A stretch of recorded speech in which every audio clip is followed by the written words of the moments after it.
Salut à toi. Dans cette petite vidéo, laisse-moi te montrer la voix de Chisakobe, avec un accent. Bon, il n'y a pas d'accent, normalement, mais je suppose que c'est pour être sûr que tu prononces pas comme de la merde, histoire de pas manger du wasabi à Osaka en regardant un épisode de Naruto.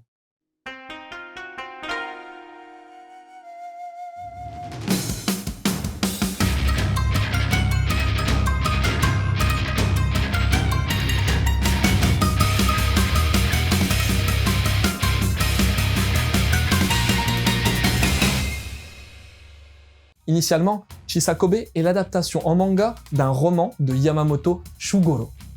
À la base, ce titre se déroule durant l'ère Edo avec des samouraïs et tout le bordel. Mais ici, la transposition a été réalisée dans notre monde moderne. Tu vas suivre la vie de Shigeji. Je sais, il ressemble encore plus à un ours que moi. Lui, c'est le fils d'Aitome, une entreprise familiale de construction. Sauf que le qualificatif de familial va vite partir en vrille à partir du moment où ses deux parents vont mourir à cause d'un incendie. Shigeji se retrouve donc seul aux commandes de cette boîte.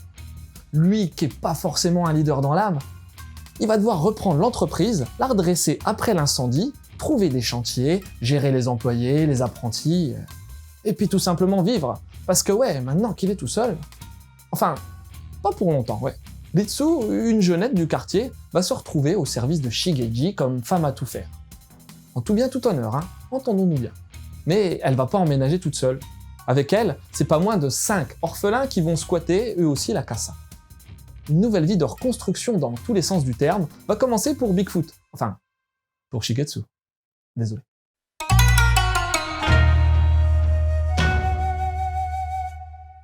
Oui, si t'as pas l'habitude de lire des mangas techniquement originaux, tu vas trouver ça space. Mochizuki utilise un dessin très singulier avec fort peu de contraste, une quasi-absence d'ombre, une épuration des traits, et pourtant, c'est agréable comme tout, super lisible, joli, classe, sophistiqué, minimaliste, bref, j'aime bien. Mais plus qu'un dessin non conventionnel pour un manga, c'est surtout son utilisation qui marque encore plus les esprits. Déjà, tu verras des valeurs de plan à la fois simples, mais également très originales. Plan de face pur, cadrage au niveau des pieds, plongée de malade, détails mis en avant. Niveau composition, Mochizuki est un virtuose, capable de te raconter une histoire de manière très cohérente en utilisant des cadrages hyper décontenançants. C'est super agréable et ça colle à merveille avec sa ligne graphique épurée. Oui, car t'as aussi un travail de cases super chouette avec, comme à son habitude, peu de cases par planche. Le rendu est juste top. Pour l'édition, on doit cet ovni, comme souvent d'ailleurs, au lézard noir. Oui, le reptilien foncé a pris l'habitude de faire dans le manga non mainstream. Je peux pas dire que je sois fan de ce type d'édition. Attention, pas fan, mais c'est pas pourri non plus. Non, ce type de format, c'est pas mon kiff. Tout comme la cover sans rabat non amovible. Côté lettrage, là non plus j'adhère pas. Les fontes sont hyper minimalistes, et même le 1 indiquant le numéro du tome, il est pas lisible. L'illustration est identique à celle japonaise, et il n'y a pas de bonus. Tout au plus une petite explication des origines de Chisakobe et c'est tout. Mais le papier est super épais.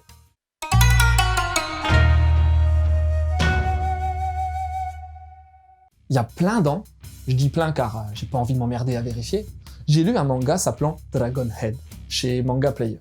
Et j'ai été sur le cul tellement c'était stressant et palpitant. Depuis, je suis de près les sorties de Mochizuki Minetaro, qui fait partie intégrante de cette nouvelle vague de mangaka brisant les codes et offrant des récits différents, plus sociaux. Chisakobe est paru en 2012 et a fait beaucoup parler de lui en 2017. Normal, il a gagné le prix de la meilleure série au FIBD d'Angoulême.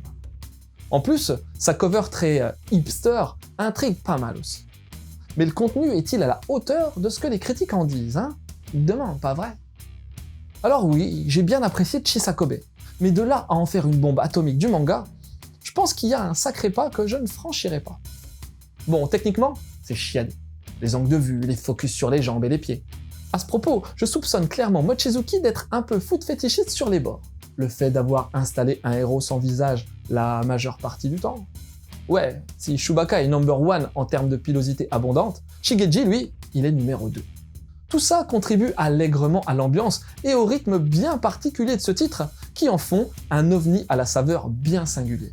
La beauté des femmes est elle aussi super appréciable et fait qu'on s'immerge vite dans l'histoire malgré le pitch de base pas hyper glamour. Un mec dont les parents sont morts doit reprendre au mieux l'entreprise en bâtiment. Pourtant, l'intérêt réside clairement ailleurs. Shigeji est très mystérieux. Bon, la beubare, elle aide, bien sûr, mais tu verras qu'il refuse l'aide des autres, il prend des décisions à contre-pied du bon sens et par moments, on sent à mort un côté masochiste dans le sens où, je pense, il souhaite expier certaines choses de son passé. Ouais, on peut pas dire qu'avant l'incendie, Shigeji ait été un fils et un artisan modèle. À une époque, il était tellement perdu qu'il est parti faire un road trip à l'autre bout du monde. Bien entendu, un autre élément pivot de ce manga, c'est Ritsu et les 5 mioches. Son passé est entouré de mystères. C'était un peu le garçon manqué du quartier. Et la voilà maintenant au service de Shigeji. Clairement, elle a une revanche à prendre sur son passé.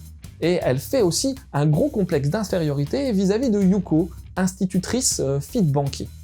Ah, à ce propos, son père a un côté pervers, incestueux, assez fun à voir. Attention, je dis pas que ses propos sont fun, ils sont même plutôt glauques par moments.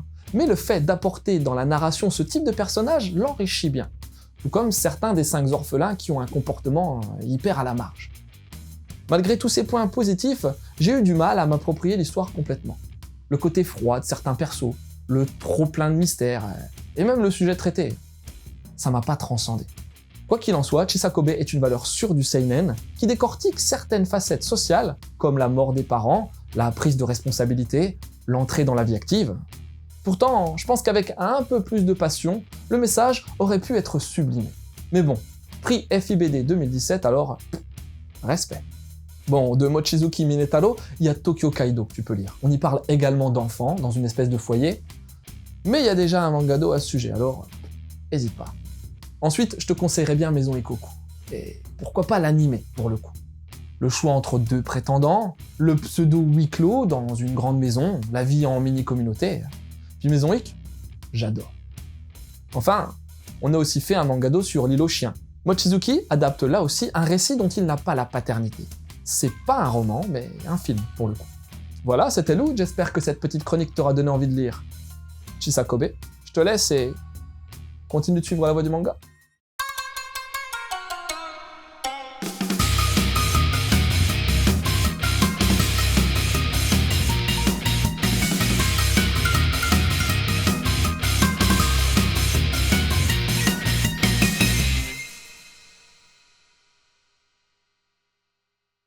Au fait, tu veux savoir ce que ça veut dire, Chisakobe? Faudra lire le tome 2. Non mais attends, tu croyais vraiment que j'allais faire ma balance? J'ai grandi dans les quartiers, moi. Non, ça c'est... comment il s'appelle? Bruce Lee qui fait ça. C'est pas...